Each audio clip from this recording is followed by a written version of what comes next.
Presiden Prabowo Subianto menegaskan bahwa program Makan Bergizi Gratis MBG menjadi penggerak baru ekonomi desa dengan menciptakan perputaran uang hingga 10,8 miliar rupiah per tahun di setiap desa. Hal itu disampaikan Presiden Prabowo saat meresmikan operasionalisasi 1061 koperasi desa Kelurahan Merah Putih di Kecamatan Kertosono, Kabupaten Nganjuk, Jawa Timur, Sabtu 16 Mei 2026.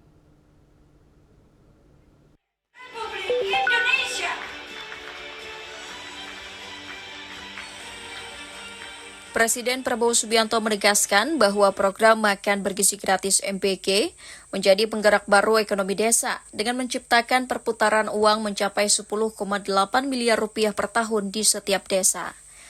Hal itu disampaikan Presiden Prabowo saat meresmikan operasionalisasi 1061 koperasi desa Kelurahan Merah Putih KDKMP di Kecamatan Kertosono, Kabupaten Nganjuk, Jawa Timur pada Sabtu 16 Mei. Menurutnya, angka tersebut jauh lebih besar dibanding dana desa yang sebelumnya rata-rata hanya sekitar 1 miliar rupiah. Menurut Presiden, dampak MBG tidak hanya menyasar pemenuhan gizi masyarakat, tetapi juga menghidupkan rantai ekonomi desa mulai dari petani, peternak, hingga pelaku UMKM lokal. Saudara-saudara,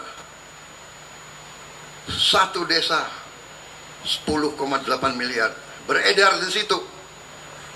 Artinya, yang tanam ikan lele bisa dijual, yang tanam bawang merah bisa terjual, yang bikin tempe bisa terbeli, yang jual telur bisa, semua produsen di desa itu hidup.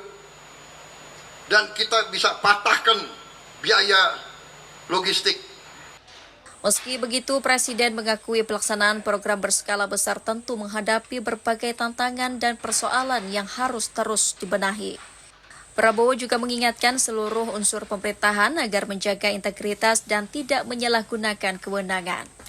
Dari Kabupaten Nganjuk, Jawa Timur, Asfar Muhammad, Irfan Syah Nasution, Kantor Berita Antara mewartakan.